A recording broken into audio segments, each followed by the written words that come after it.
দর্শক খুলনা মেডিকেল থেকে আপনাদের সাথে যুক্ত হয়েছে। এখানে মোতালেব শিকদার নামে এক এনসিপি নেতাকে গুলি করা হয়েছে। এটা খুলনা সার্জিক্যাল ক্লিনিকের সামনে সোনারাঙ্গায়। আমরা কিন্তু চিকিৎসার জন্য এই খুলনা মেডিকেলে আনা হয়েছে। পাশাপাশি তার কিন্তু এখন সিটি স্ক্যানের পরে তার কিন্তু এখানে ট্রিটমেন্টের জন্য নেওয়া হয়েছে। আমরা আপনাদের দেখাই।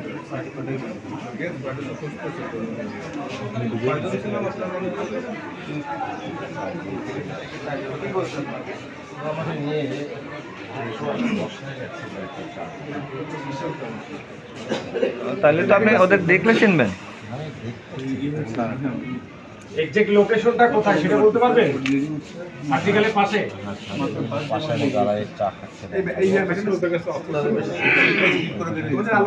আচ্ছা, আপনাদের যে নিয়ে গেছে ওরা তো ওই সময় আপনি চোখ বাঁধে নেই, আপনি তো খোলাই ছিলেন। গেট কি সাইডে দিলে একজন পাওয়া স্যার, গেট সাইডে দেবো স্যার।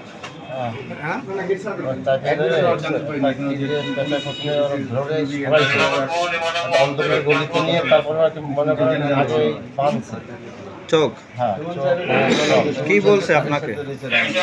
তোমরা কারা? আমরা হচ্ছে কি চিল্লাবি না, কি চিল্লাবি না, কথা হবে না।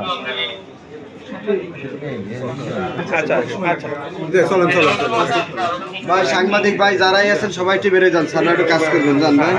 সাংবাদিক ভাইরা সবাই একটু বেরোয় যান। দর্শক আমরা আপনাদের সাথে দেখানোর চেষ্টা করছি আলাউদ্দিন শিকদার নামে এক ব্যক্তি দুর্বৃত্তের গুলিতে আহত হয়েছে এবং তাকে প্রাথমিক চিকিৎসার জন্য খুলনা মেডিকেল কলেজ হসপিটালে কিন্তু এখন প্রাথমিক ট্রিটমেন্ট চলছে। আমরা দেখানোর চেষ্টা করছি।